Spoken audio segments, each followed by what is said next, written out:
ating Ama at palayain natin ang kasalanan mula sa ating sarili.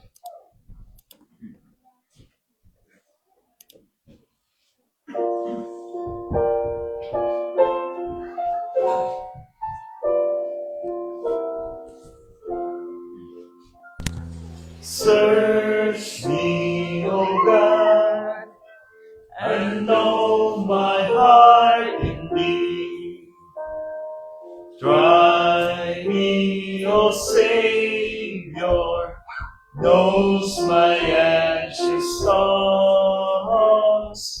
If there be any wicked ways in me, guide me, O Savior, to eternity. Pagnilayin natin ang ating sarili, gamitin natin ang rebound doctrine or confession ng ilang sunod na kapatid. Let's start.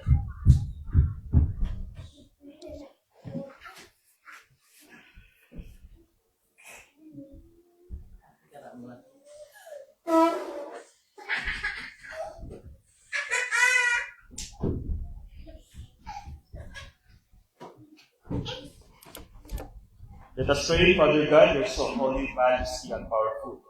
Your wisdom is so high. Your love is so deep. Your mercy and loving kindness endures to all generations. You created the universe by your wisdom and power. You created me in your image and so mindful of me above all. Thank you, God, for saving my soul, for my spiritual good, and for the opportunity to serve you, and to be a blessing to other people. Thank you also for the logistical grace and the length of time you're using me on earth, for your glory and honor. Now, God, help me to follow your will. As I worship you, give me victory that in everything I do will only give glory and honor to you. Okay. Our topic for today is the parable of the sower. Makita natin ito sa Mark chapter 4 at verse 1 hanggang verse 20. But actually, we will concentrate in verse 3 start. Okay? So, bakit kailangan natin maintindihan itong the parable of the sower? Because this is Jesus Christ taught the parable of the sower to explain a critical spiritual reality na meron tayo ngayon. Remember, the Christian nowadays, mga kapatid, this is a reality. Pababa, no? Nagiging apostasy na yung time natin. And this is the sign that the end of our generation, the church age generation, kasi we are part in the church age generation, we are not part in the Israel time or the Gentile time, we are part in the church age generation. This is a sign that we are in the end. No? We're near at the end, mga kapatid. But the parable of the sower, Jesus Christ teaching this to disciples, not only to the disciples, but also to all the Jewish Israelites na nakinig sa Kanya. So, this is a critical spiritual reality. Why people respond differently to the same truth? Bakit iba-iba yung respond ng mga tao sa Word of God? Mayroong iba na it's a waste of time.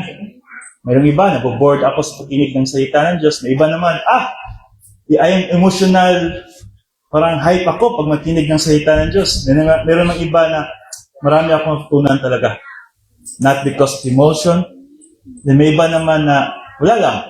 That is part of the tradition na nalakyan ko. So iba-iba yung respond when they hear the Word of God or when someone teaching them the Word of God. So everyone hears the same Word of God, everyone receives the same divine provision, yet not everyone goes spiritually. Hindi lahat ng mga manampalataya or believers growing spiritually. May iba, stagnant. Ang worst pa, nag-reversionist. Ang iba naman, grabe yung pag-advance spiritually. But they hear the same teaching. Katulad dito sa atin, ang itinuro ko sa inyo, same lang ito. Hindi ito iba-iba. But sa end ninyo, different yung respond niyo. Okay? So it's up to you. It's your decision kung ano yung respond niyo sa ituturo ko sa inyo. The difference is not the communicator, hindi yung sino man sa harapan ninyo. Remember, this is not about the speaker, but the message of the Word of God. So, the difference is not the communicator, the environment, kung saan man tayo nagsisimba, nasa Pinas man tayo, nasa Japan, nasa malaking Coliseum man tayo, nasa maliit na bahay lang, doesn't matter. Okay? Or circumstance. No? Kahit anong circumstance, may bagyo man, walang bagyo, malamig man, mainit man, there's no difference of that. The difference is volition. Yung decision natin. Yung desire natin to learn the Word of God. Kasi, I expect, mga kapatid, nandito kayo, you are here to learn more the Word of God. No? Hindi naman kayo pupunta dito just to sit here and waste of time. Okay? You are here to learn more the Word of God. So, the attitude of the soul toward the Word of God or the Bible doctrine. So, ito yung pag-aaralan natin tonight. The parable of the sower. So, before that, basahin natin Hebrews chapter 4, verse 12. The Word of God is alive and powerful, sharper than any two-edged sword, piercing, able to dividing asunder the soul and the spirit, and of the joints, the marrow, and secretive of thoughts and intents of God. In 2 Timothy chapter 3, verse 16 to 17, all scripture is God-breathed and is profitable for doctrine, for reproof, for correction, for instruction in righteousness, that the man of God might be mature, thoroughly furnished unto all good works. In 2 Timothy 2:15, study to show thyself approved to God, a workman that needed not to be ashamed, rightly dividing the word of truth. Okay, mainit ba? I-off ko na lang? Ano? Mainit lang? I-off na. Okay, hindi ko pala na-present sa online, no?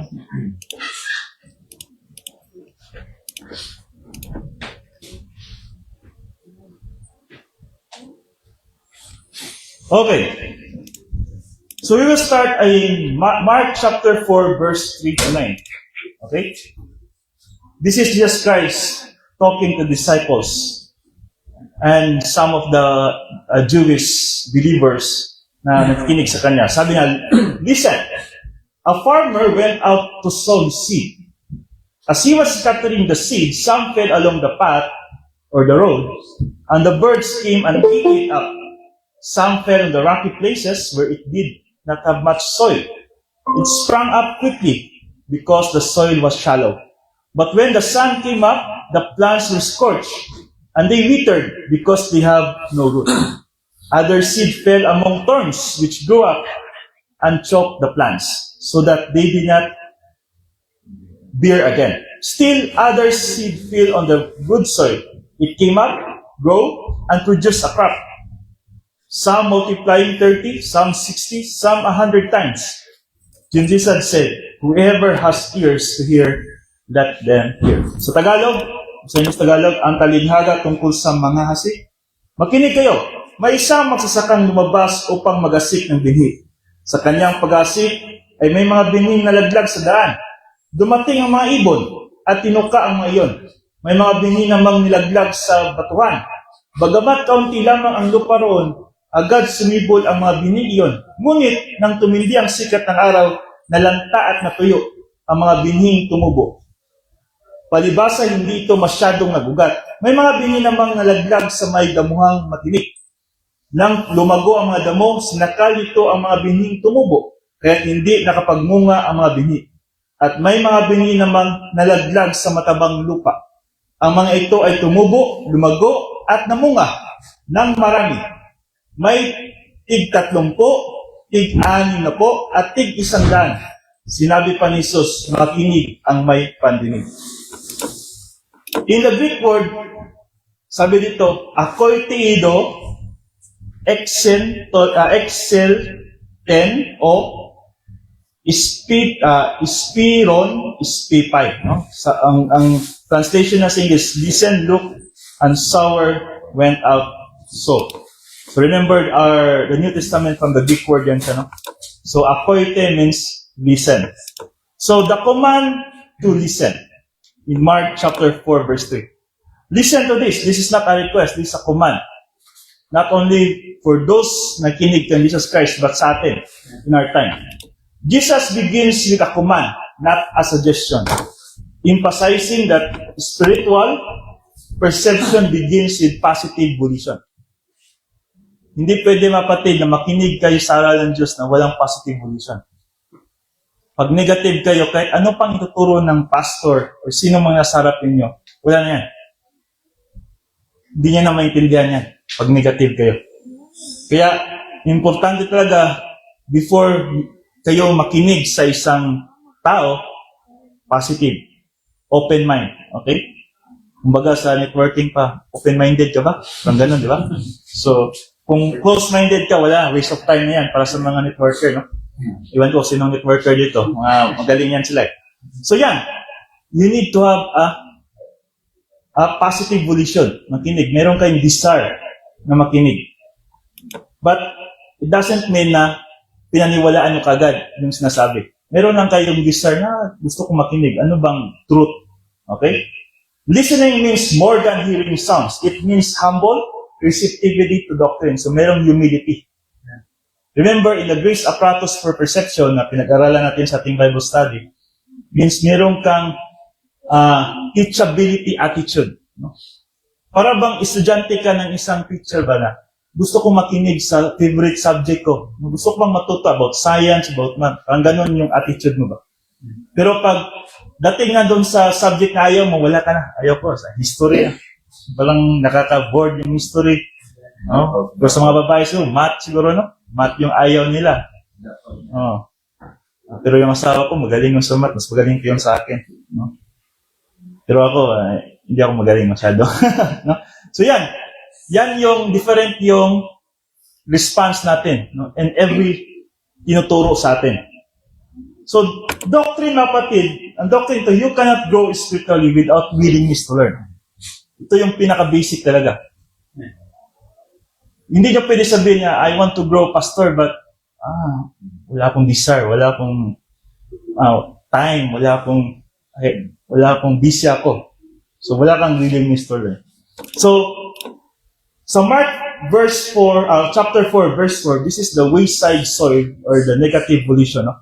Some seed fell beside the road. Ito yung binasa natin kanina. Okay? So, the soil is hardened.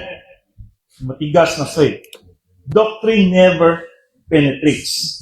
So, ito yung sa daan, sa path, sa road.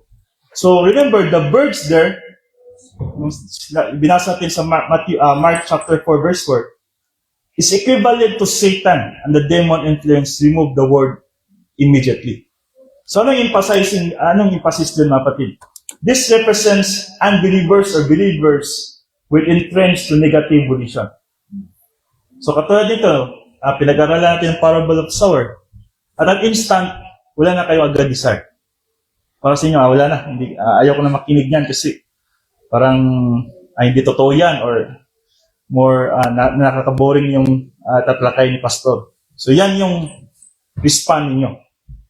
So, Satan attacks doctrine first, not morality. So, pag kinig nyo sa isang word of God, sa doctrine, wala na. Ayaw nyo na. Okay? So, anong principle nito? Hardness of heart makes doctrine ineffective. Just like, I experienced this when I shared the gospel of the Nyunjin, Japanese. When I share first about Christ, wala na. Stop na. Sabi niya, yamete. I don't want to because I'm Buddhist. I don't want to transfer my religion.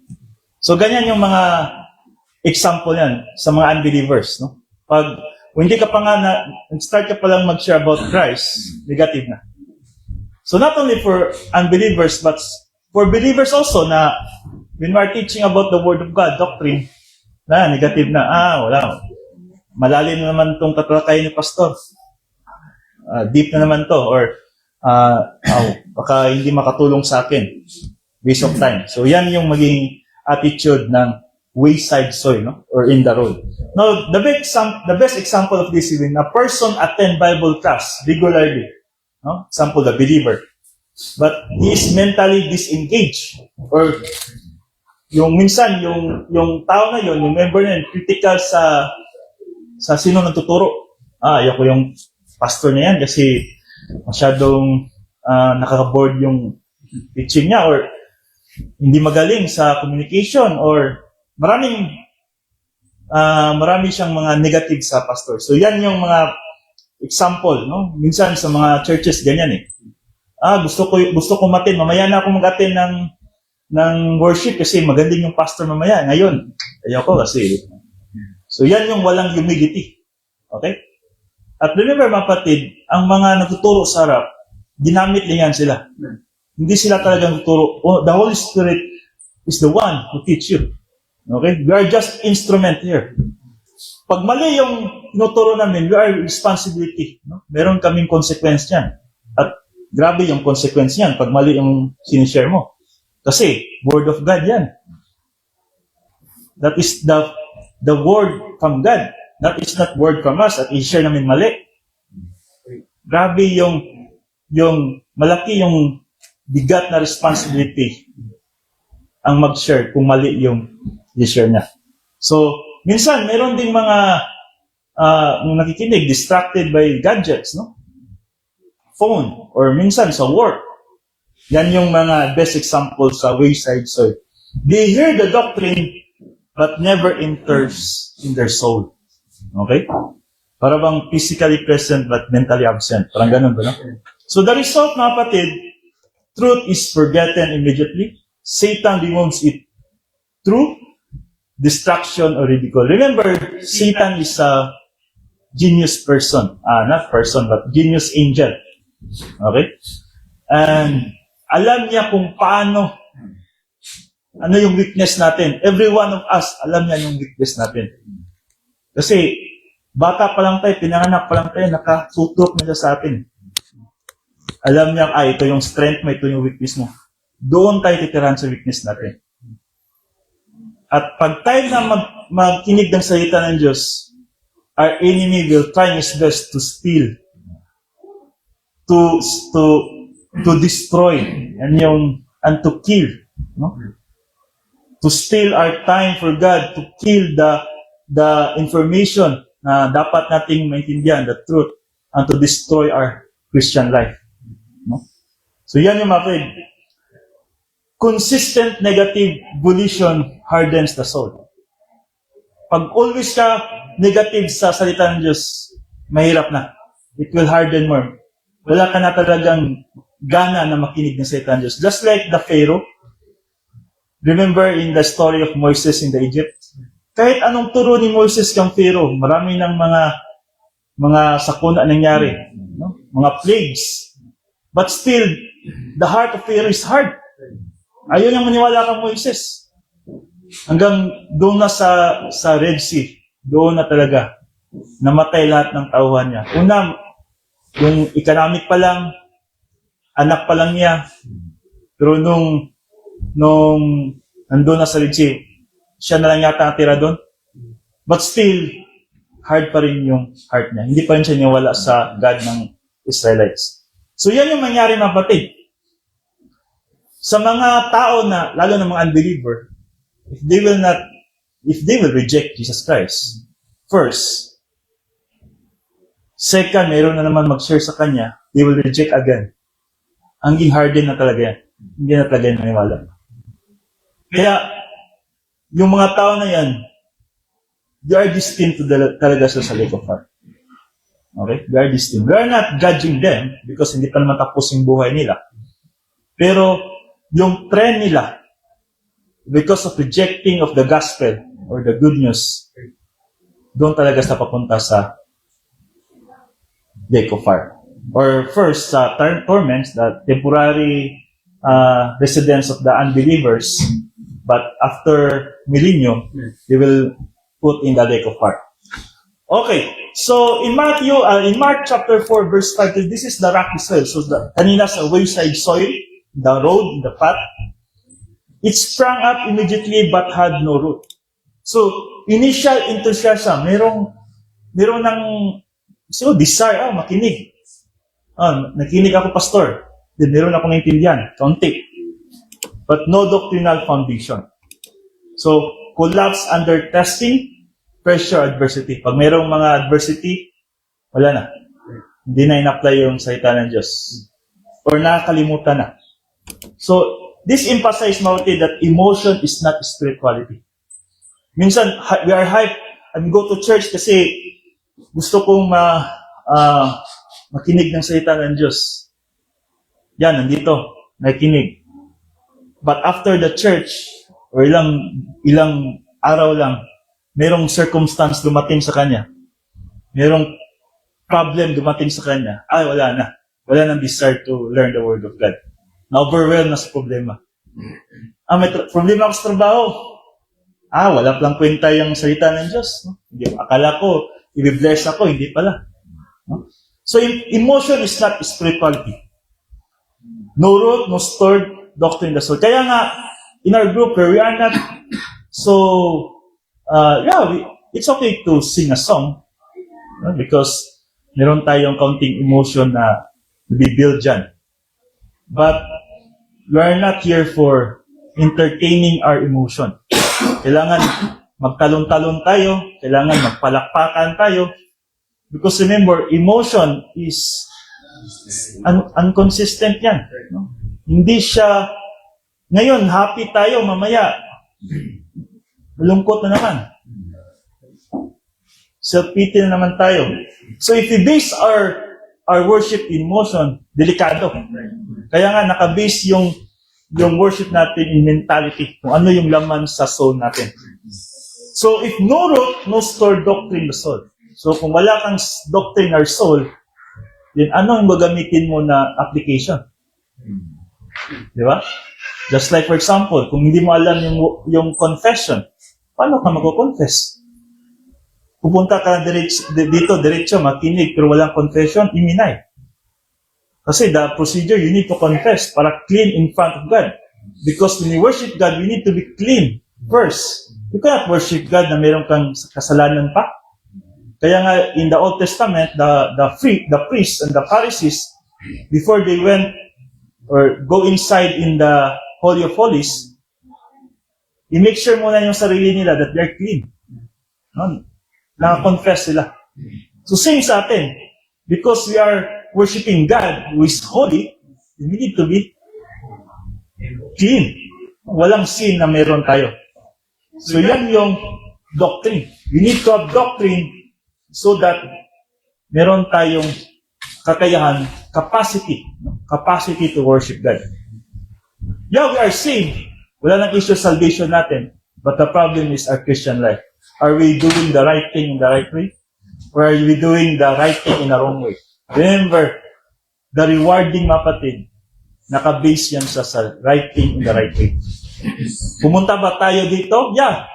Attending church is right thing. Tama siya. Pero ano yung motivation natin? Bakit pumunta dito? Are we here just to support our friends? Are we here because gusto ko makita yung crush ko? Are we here because bored sa bahay? Gusto ko lang makita yung mga kasamahan ko? That is wrong way. And that is hindi katanggap-tanggap sa mata ng Diyos. Sabi nga sa Isaiah 64:6, the righteous deeds are like a filthy garments. Basahan na madumi. Okay? Hindi katanggap-tanggap sa mata ng Diyos. So, anong principle nito? Spiritual life cannot survive on emotion alone. Remember, our emotion, nakabase siya kung anong mentality tayo. Hindi dapat yung mentality nakabase sa emotion. Kaya nga, minsan sa atin, pag emotional tayo, tapos we decide agad, di ba mali? Lalo na sa pabigla-bigla tayo sa ating emotion. Marami nga, don't make decision based on emotions, di ba? Kasi magsisisi ka talaga. For example, mag-away kayo ng girlfriend mo or asawa mo, sabi mo, hiwalay na tayo. Pero, yun pala, love mo pa pala. Tapos nakapirma ng divorce. Di ba? Wala na. Hindi na ibalik. So, yan yung isa sa mga, kasi emotion eh. Nasa emotional ka lang during that time. So, yan yung mga problema dyan sa pag-emotional ka. So, the best example of this, someone hears a message on grace or blessing and get excited, feels inspired, makes emotional commitment. Ito yung mga madalas sa mga Christian na, I commit God.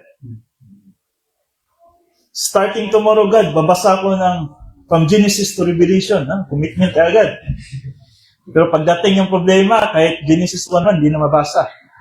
Okay? So, make emotional commitments. Kasi mahilig tayo lalo ng mga Pinoy, emotional yung base natin sa commitment Kaya, most of the time, marami tayong failures kasi we commit agad Kaya nga, sabi nga nila, think before you click, di ba? Lalo na sa social media. Pag emotional ka, pag once na-post mo na, mahirap na yan. Kasi nandyan Marami ng comment, wala ka na magawa doon. Kaya think before you click. So, they get excited, feel inspired listening. Right now, you are feel excited, inspired kayo, pero wala kayong time to study. Wala kayong personal study. Wala kayong application of the doctrine na naiintindihan ninyo. So yeah, ito yun, yung rocky soil. Yeah, you heard, you understand, but walang support ba na personal study. Iminay pa rin, wala pa rin meaning. So avoid, minsan, magpe-pray kayo, I don't want test God, I don't want discipline. No? Kasi, I don't want hardship. And remember, the true test, mga kapatid, nasa hardship.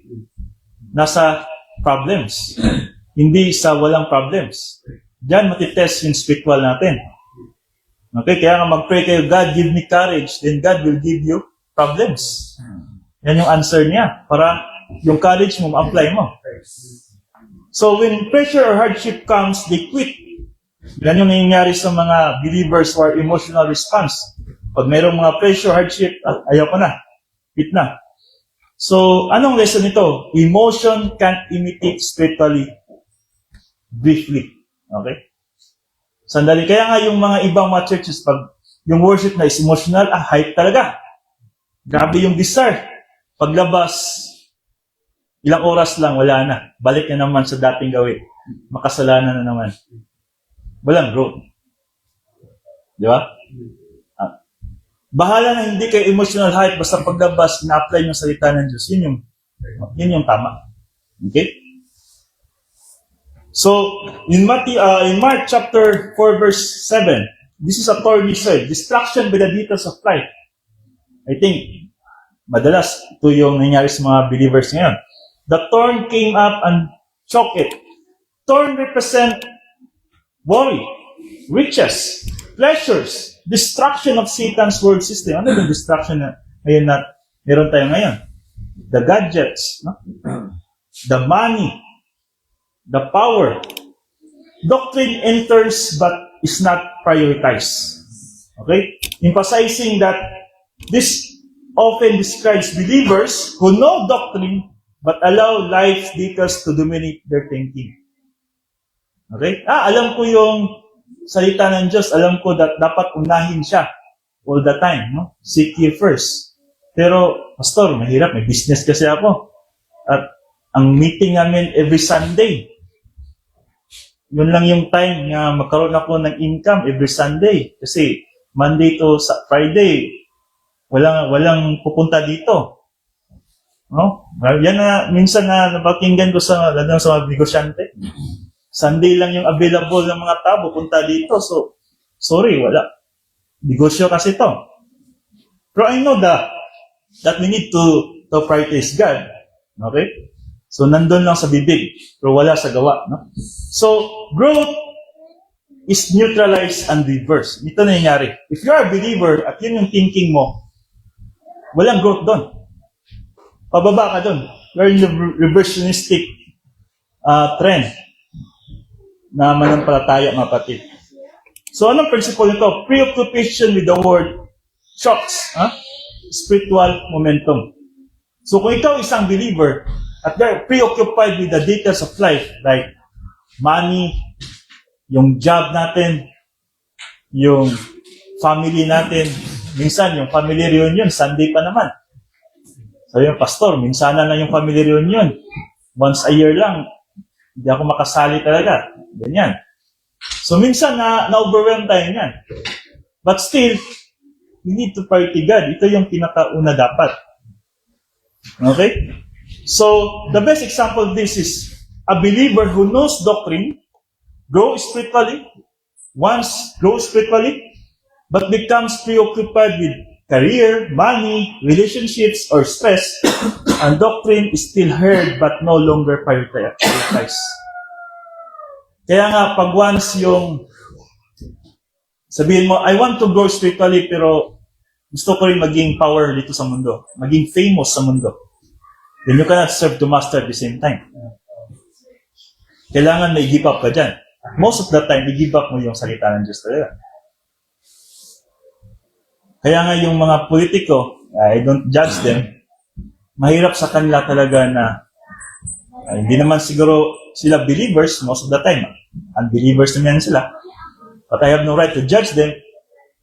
Kaya mahirap sa kanila talaga magsabi that, God, I prioritize God.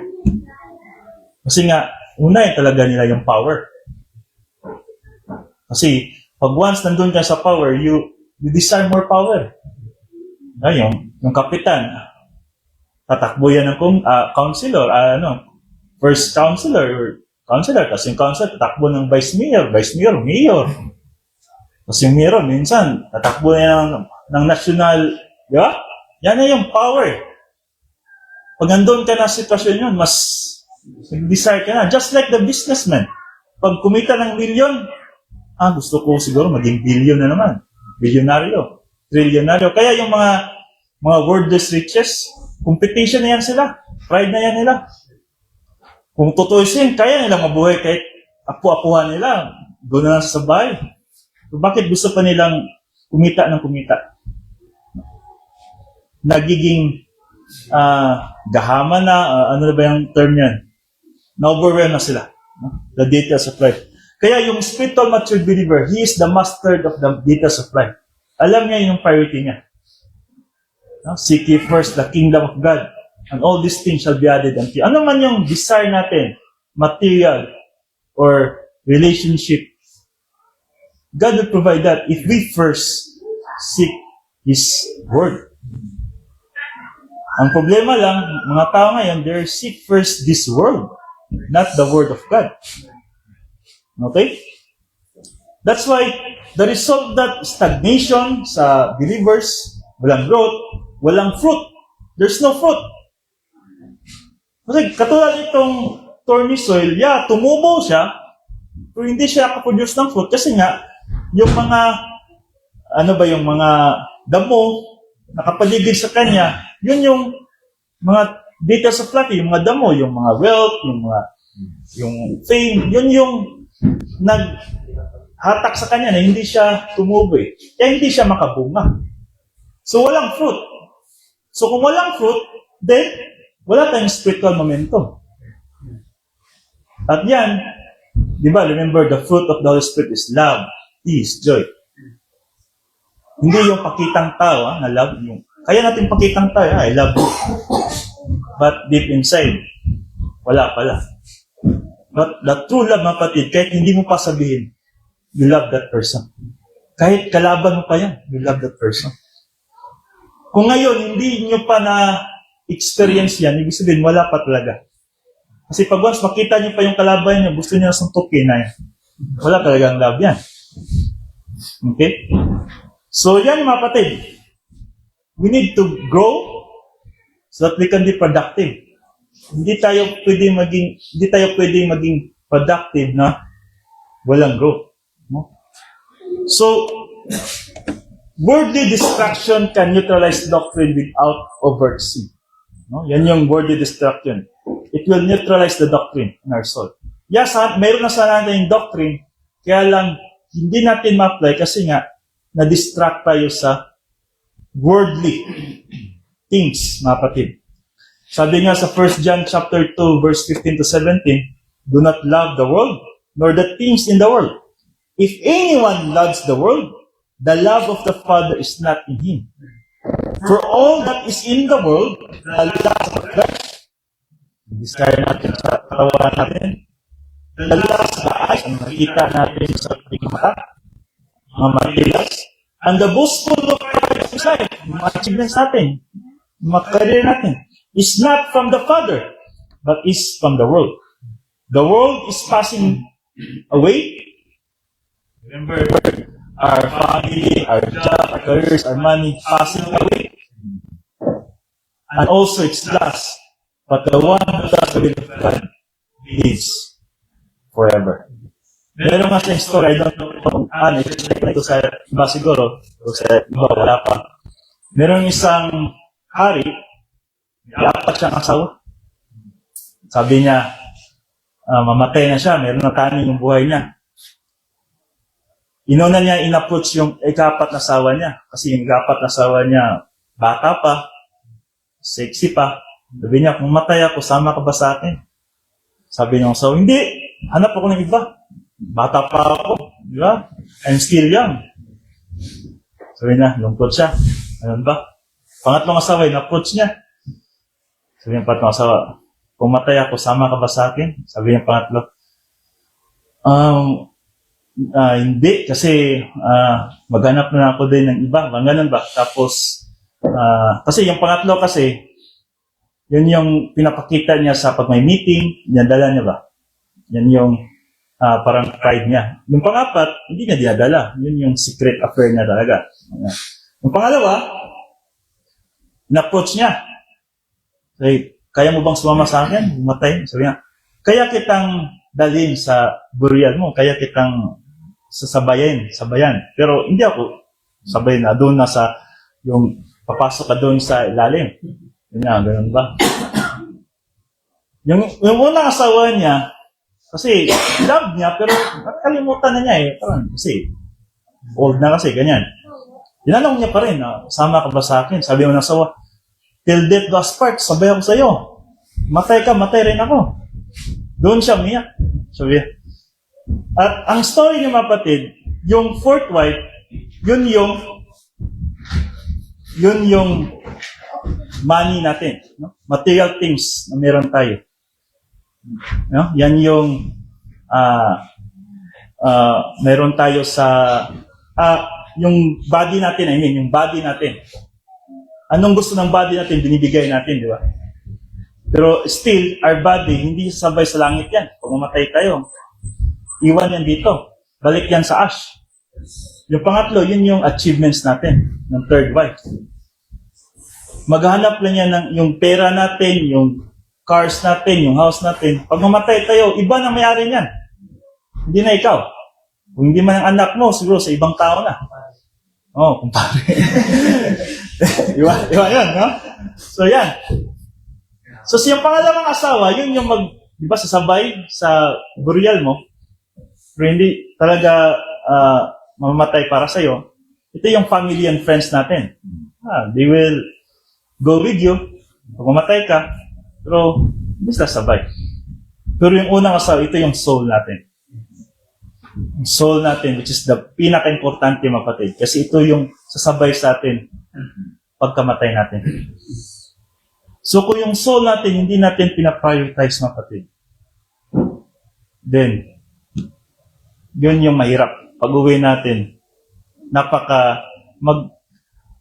parang yung magsisisi ka talaga.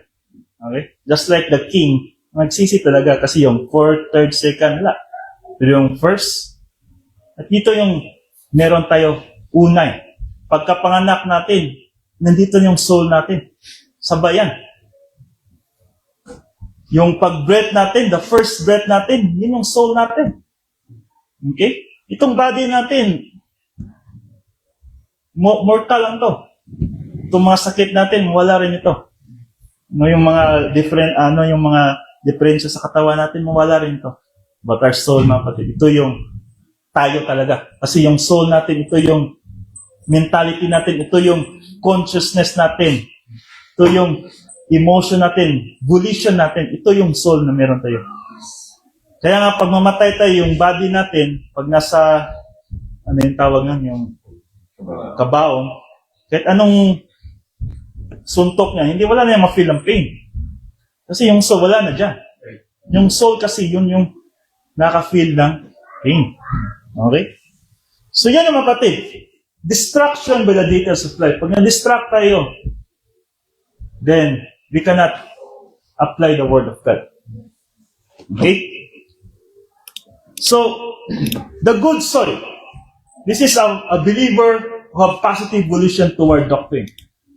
It yielded a crop 30, 60, and 100-fold. So yung kanina, yung sa rocky soil, yung sa road na soil, yung hardened na soil, at saka sa thorny soil, wala yon, no? But dito, ito yung good soil. Characteristics, doctrine is heard, understood, stored in the soul, applied over time. Different yields, different levels of capacity and maturity. So yung 30, 60, 100-fold, nagadepende sa capacity. Okay? Just like in the Bema Seat Judgment, merong gold, silver, and precious stones. Nagadepende sa capacity. Okay? So, it's emphasized that the growth is progressive, not instant. Hindi ito katulad salvation natin, instant. At the moment we believe Jesus Christ as our Lord and Savior, instant. Believer ka na. You have eternal life. In spiritual life, in Christian life, progressive siya. Hindi automatic na, you are living like Christ. Kailangan natin pagdaanan yung disiplina. Kailangan natin pag-aralan yung salita ng Diyos. Ilagay natin sa soul natin at i-apply natin. Yan yung kailangan natin. Kasi yung Holy Spirit natin, meron tayong Holy Spirit. Every one of us meron dyan. Kasi ang Holy Spirit na patid, hindi siya automatic na once believer ka, meron magaling na ba sa trabaho? Okay na ba yung trabaho? Ganyan. So, bibigyan ka na ngayon ng parang i-promote ka na. Kasi may capacity ka na. Pero kung wala kang capacity, dyan ka lang talaga. Stagnant ka lang dyan. So kung hindi ka ma-promote, wala kang increase sa sahod. Pero yung na-promote, of course, may increase yan. Di ba? So yan yung kapatid. Pag may capacity ka na sa Word of God in your soul, then you will expect blessing. Kasi hindi naman katulad ng tao sa Panginoon, the justice of God is fair. Bibigay talaga yon. Whether he like it or not, his justice will give you blessing and rewards. Okay? So the principle, consistent and persistent doctrine intakes equals spiritual maturity. So kailangan may consistent. Hindi lang, paggana lang. May gana ako ngayon pumunta sa church or may gana akong attend ng Bible study.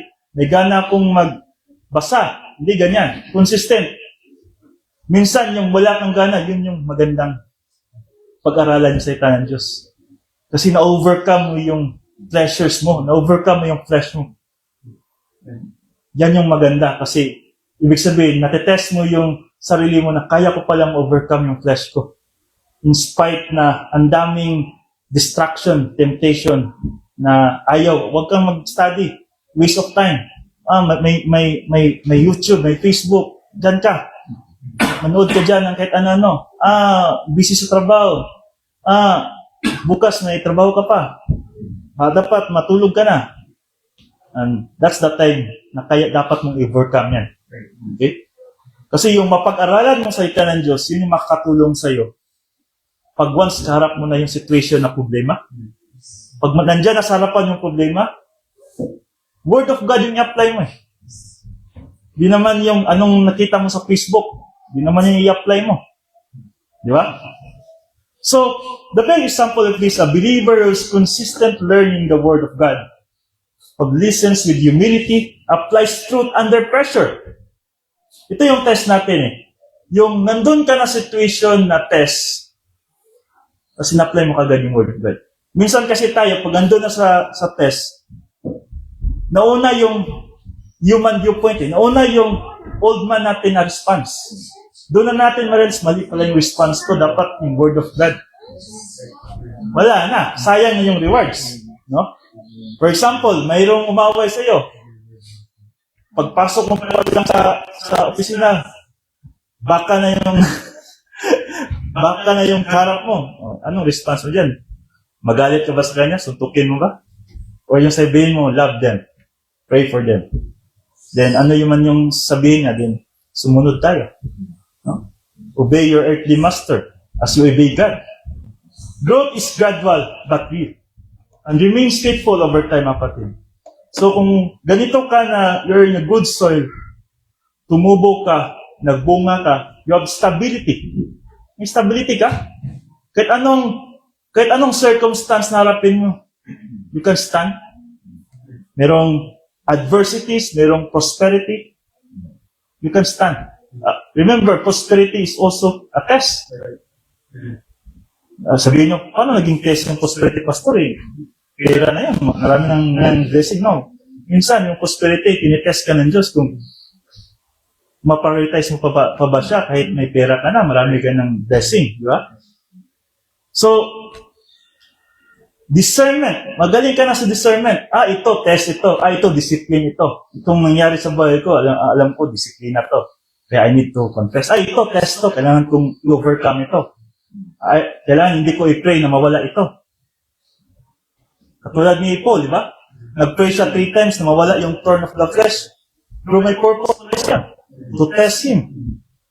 Kaya nagsabi siya, hindi pala dapat pray yung alisin yung thorn ko. Yung alisin yung problema ko. Dapat consistent lang ako ng application ng Word of God. And also, who? No? Sabi niya, naked I came in this world. Then, naked I will depart. God give, God will take it away. No? Blessed is the name of the Lord. So yan yung discernment mo. May discernment ka na sa details of life. Magaling ka na ba? Kung ano yung mga nangyari sa paligid mo. To understand the things sa paligid mo. Hindi ka na mag-react automatic na, mali ka, tama ako, hindi na. Then meron ka ng discernment sa lahat ng paligid mo. Okay? Sabi nga ni kasamahan ko nung tinuturo ko, para ba yung pastor? Mahilig kayo kasi yun sa One Piece ba? Para pala yung hockey. Iwan ko, yung hockey. Yung observation hockey. So, spiritual production. Meron ka ng spiritual production. No? So, kung meron ka ng discernment, ibig sabihin, alam mo na ano yung gagamitin mong response in the Word of God, then meron production. May fruit. I will respond in peace. I will respond in joy. I will respond in patience, self-control, kindness, gentleness, okay? And blessing according to capacity.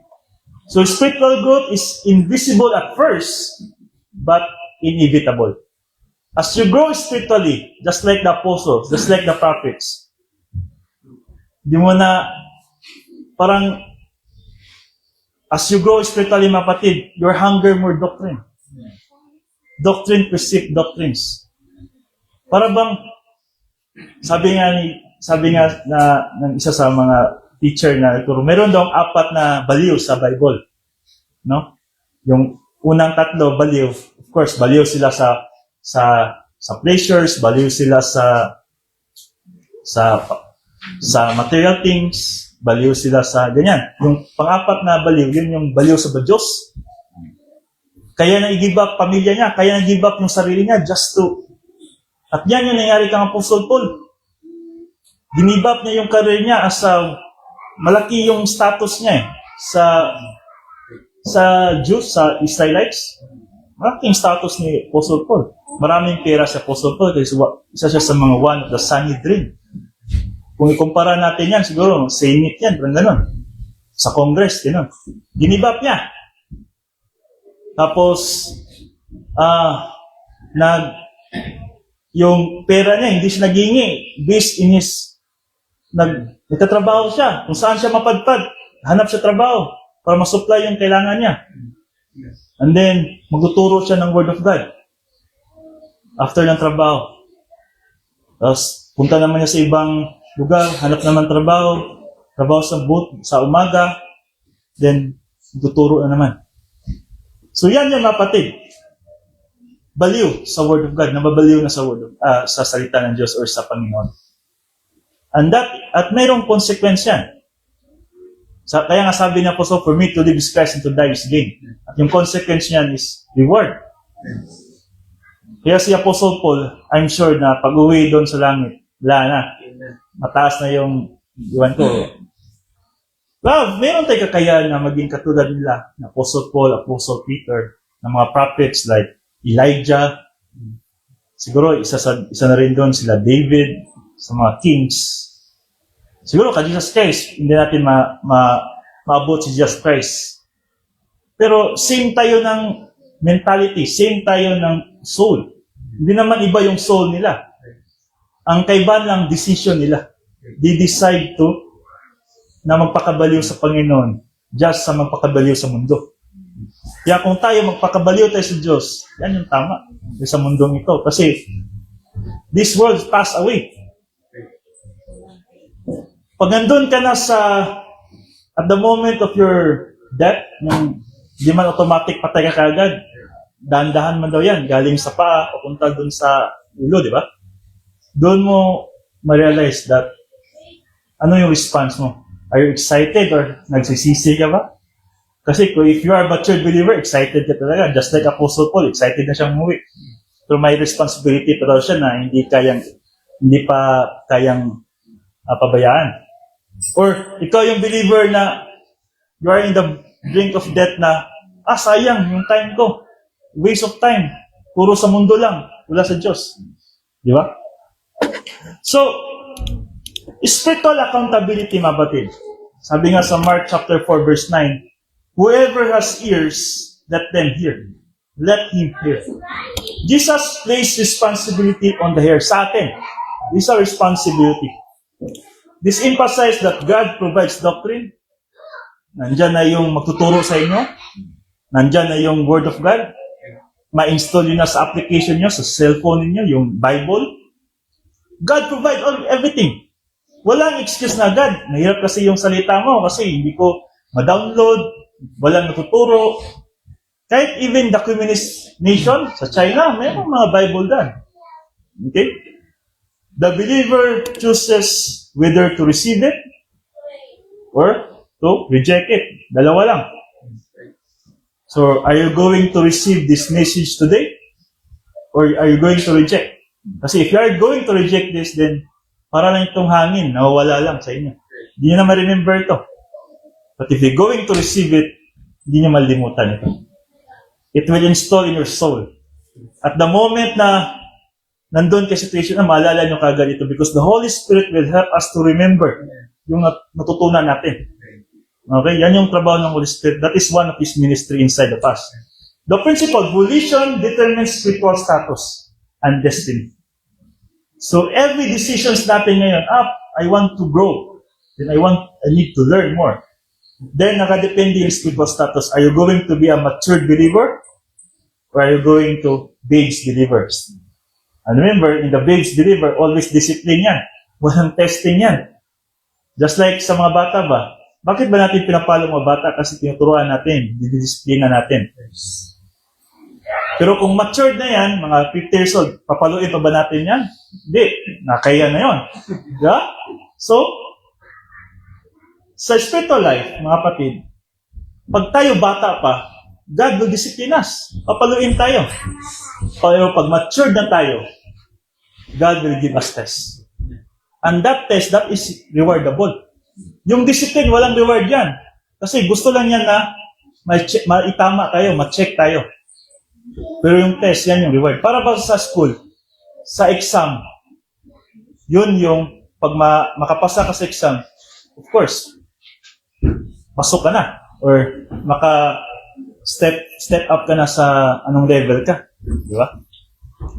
So, in unbeliever side, if they decide to accept the gospel, they will have eternal life. If they're going to reject, then they will suffer eternity in the lake of fire. So, volition is the issue. Are you going to accept? For the believers, are you going to accept the doctrine? Or reject the doctrine? For unbelievers, are you going to accept the gospel? That Jesus Christ is the only one who saves us, the only solution for our salvation, or are you going to reject that? Okay? So, two believers heard the same teaching, no? But the one goes, the one decline. The difference, kapatid, is not intelligence or opportunity. It is volition. Hindi ito, kasi matalino ka. No. It's volition is the issue, kapatid. God provides the word, salita ng Diyos, the believer choose how to receive it. Okay? So, dito tayo magtatapos the purpose of this parable. Okay? So, when he was alone, the 12 and the others around him asked him about the parables. He told them, the secret of the kingdom of God has been given to you. But to those on the outside, everything is said in parables so that they may ever seeing but never perceiving, and ever hearing but never understanding. Otherwise, they might turn and be forgiven. Then Jesus said to them, don't you understand this parable? How then will you understand any parable? So this is necessary, lalo na sa mga believers, to understand the parable.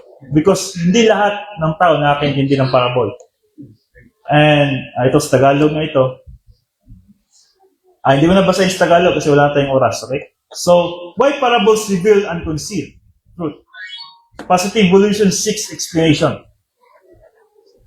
So, this emphasizes, kapatid, that positive evolution toward doctrine, then curiosity rooted in humility. Kailangan meron tayong humility talaga. Leads to understanding. Pag katulad ng bata, bakit ang bata parati nag-ask sa parents? Curiosity. At yung ano yung tuturo ng parents, yun yung pininiwalaan nila. So kung kayo, curiosity about Word of God, tanong kayo. Kasi, ibig sabihin, may desire kayo, pero hindi kayo nagtatanong, wala, parang sa school lang, wala. Waste of time lang yan, okay? Number 2, the mystery of the kingdom revealed truth. Okay? So, this emphasizes mo kasi that truth is a grace gift, not earned. Remember, lahat ng katutunan natin, this is from God. No? And God reveals doctrine to positive volition. Only person of positive volition will reveal doctrine. Kaya nga itong sa parables, kaya during that time, yung mga Pharisees na kinig kay Jesus Christ, kasi meron kasi mga Pharisees na kinig sa hindi naman intindihan si Jesus Christ. Ano ba ito pinagsabi ng taong ito? Bugtong ba ito? Talinghaga, sobrang talinghaga. Only the disciples and those who have positive volition nakitindi na sinabi ni Jesus Christ. Kaya yung mga Pharisee, hindi na maintindihan. That's why God reveals doctrine to the positive volition. Parables conceal truth from negative volition. Okay? So, it emphasizes, kapatid, that God does not force doctrine in anyone. Hindi, whether you like it or not, ito na yung doktrina. Kailangan mo maintindihan. Hindi. May volition talaga. Decision mo na gusto mong maintindihan. Continued rejection results in judicial blindness. Pag nireject mo yung doktrina yan, mag-blind ka na talaga. So, anong principle dyan? Rejection of truth results in loss of spiritual perception. Wala ka ng desire makinig sa salita ng Diyos pag always ka reject. Number 4, divine justice is concealment. Okay? So,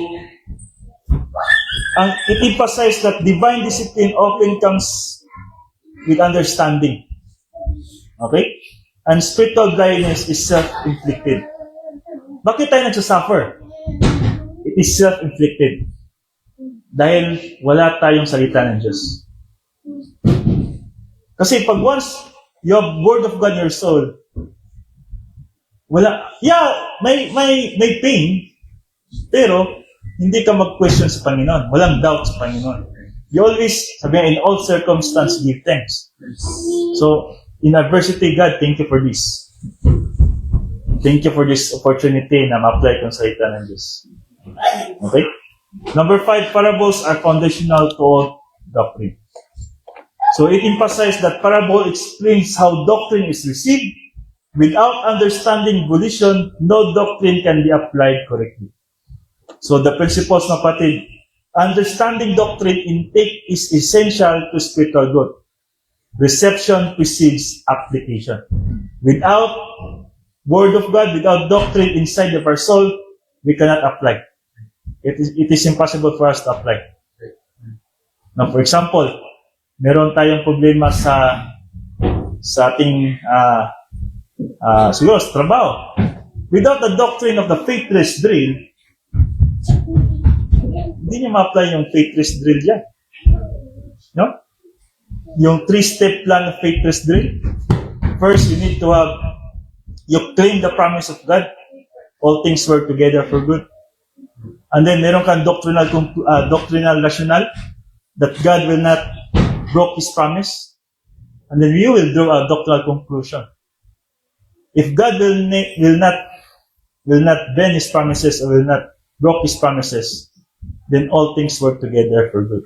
To those who love Him, sa mga manampalataya, who have been called according to His purpose. So every time na meron kang problema, alam mo na yung gamitin ng faithless deal. Claim the promises, draw a doctrinal, apply the doctrinal rationale, and draw a doctrinal conclusion. Pag wala ka, of course, ano i-apply mo? Human viewpoint. Worry. Worry talaga yan. At minsan, stress, depression. Kaya yung anxiety, mga kapatid, yung anxiety, hindi naman yan dahil sa circumstance. It is because of your own self-inflicted. Ikaw ang may gawa sa anxiety, hindi yung sa environment. Marami kasi, may gira kasi dito sa amin, pastor. Hindi yan. Si David nga, nasa gira, pero sabi niya, the fight is for the Lord, no? The fight is from the Lord. Sabi niya. And even Moises, grabe yung pressure sa kanya. 2 million katao yung dala niya, galing sa Egypt. Pero ang sabi niya, stand, no? And see the deliverance of God. Yung patawid na sila sa Red Sea. So yan yung application nila during that time. Kayo, kung nandun kayo sa situation na ano, i-apply niyo. Baka sabihin niyo, suko na tayo. Nandito na yung mga Egyptian. White flag na, white flag. Ayan yung sabihin niyo. From Moises, no? Stand still and see the devil. Walang ginawa si Moises. Nakatayo lang siya. Kasi yung sungkod niya, ginano lang niya. Kasi yun yung utos ng Diyos. Nahati yung dagat. Hanggang ngayon, merong scientific evidence talaga na yung mga Egyptian na sumunod, na lunod, nasa ilalim. Kaya yung Word of God, totoo talaga. Okay? So, skip na natin to. Kasi ito na yung explanation kanina. So, ano yung conclusion nito? A doctrinal summary. The Word of God is always effective. No? Effective talaga yan. Anong problema, ano yung pagdadaanan natin? The Word of God is the only answer. Hindi yung human viewpoint. Okay? Volition determines the outcome. Ano yung decisions natin? Yun yung outcome natin. Kung nag-graduate tayo ng college, malaki yung opportunity natin na makatrabaho ng magandang company. Kung hindi tayo nag-aral, lesser yung opportunity natin. Just like spiritual life. Kung meron tayong salita ng Diyos, marami tayong salita ng Diyos sa soul natin din. Ang ganda ng outcome niyan sa reward. Emotion is not substitute for doctrine. Remember, yung worshiping God, hindi yung dahil based on emotion, no? Yung gusto natin. This is doctrine, mentality. Mentality always. And Satan targets doctrine immediately. So this is the mission of Satan. Lalo na wala na siyang magawa sa atin eh. We are saved na eh. So ano yung gusto niya mangyari sa atin? We are be a loser believer. Na may pakita niya sa Diyos, itong anak mo, believer, pero anong ginagawa? Oh? So dapat mo akong patawarin din kasi itong anak mo, binigyan mo ng habang buhay dyan katabi mo, tapos ako, naging witness tayo. Di ba? So, distraction neutralize growth. Remember distraction, the details of life. The job, the career, the family. Ano man yung distraction natin, hindi talaga tayo mag-grow niyan, mga kapatid. And spiritual growth requires consistency and persistency.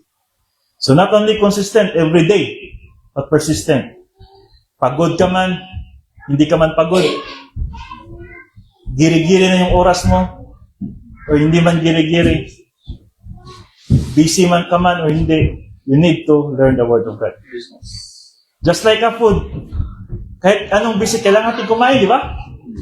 Kasi pag hindi kumain, mawiwik tayo, magkakasakit tayo. Same spiritual food.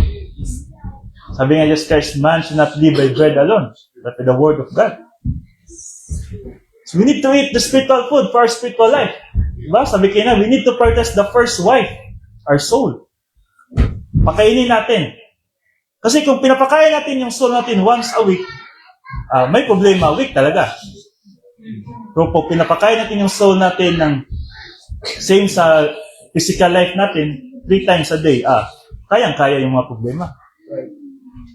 Capacity determines blessing. Kanina. Capacity. Kung meron ka ng doctrine or soul, then it determines. Remember, mabatid, God bless us not because of what we act, because of what motivate us to act. Ano yung nasa utak natin? Bakit yung ginawa ito? Bakit ka nagbigay ng offering sa Diyos? Hindi yung offering yung dahilan binless ka ng Diyos. Yung desire mo na magbigay. Yun yung tinitingnan ng Diyos. Kasi pwede kasi mag-peke, magbigay ka ng offering, pero deep inside, bakit? Sayang naman nun. Pera na yan. Hindi ka magbigay. So walang blessing yan kasi na-force ka lang pala. Di ba?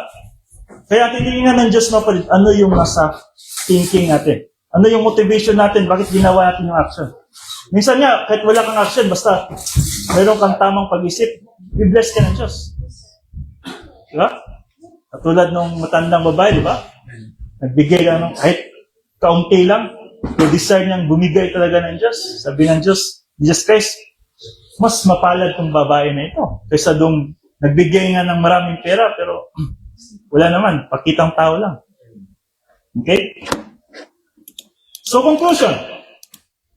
The parable of the sower explains why people exposed to the same truth experience radically different spiritual results. The issue is never seed and never the sower. It is always the soil. Tayo. Paano ba natin receive yung Word of God? Spiritual growth is not accidental. It is the product of positive volition, humility, and consistent intake of Bible doctrine over time. Every believer must honestly evaluate their own soul because doctrine believed and applied transforms the life, glorifies God, and fulfills His purpose. Ito yung picture, mga kapatid. The seed is the Word of God. So what type of soil are you? Ano bang type tayo? Remember, the sower is the God.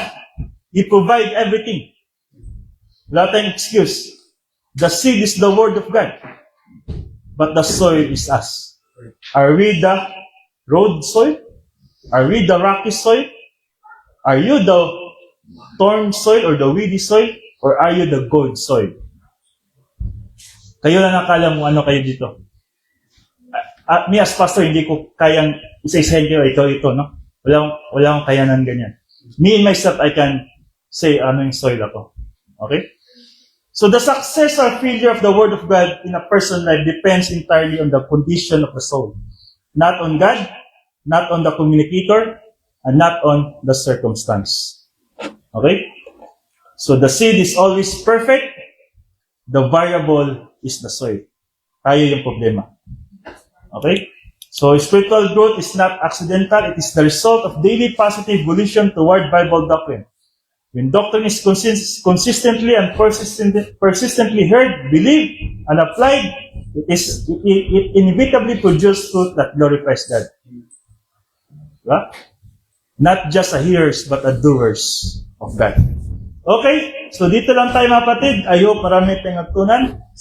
through the help of the Holy Spirit kasi siya yung nagbigay sa akin ng kakayahan to understand the spiritual things. Hindi dahil sa human intelligence. Walang intelligence dito involved. It is through the spiritual intelligence. And because of your positive volition, naintindihan niyo itong salita ng Diyos. Okay. We go now to our closing song.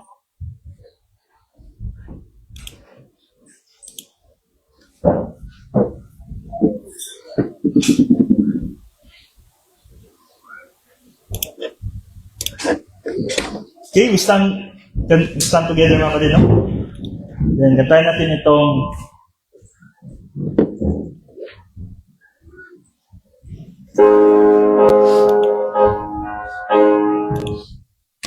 Yet not I, but through Christ.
To this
Let's have our closing prayer.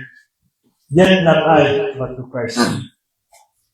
When our race, Father God, in this world will complete, then we still speak in our lips the grace that you have given to us. The salvation that Jesus Christ paid on the cross. And also the Word of God that give us the mastery of the details of this life. We can overcome this world because of the Word. And because of your Word, you can glorify us.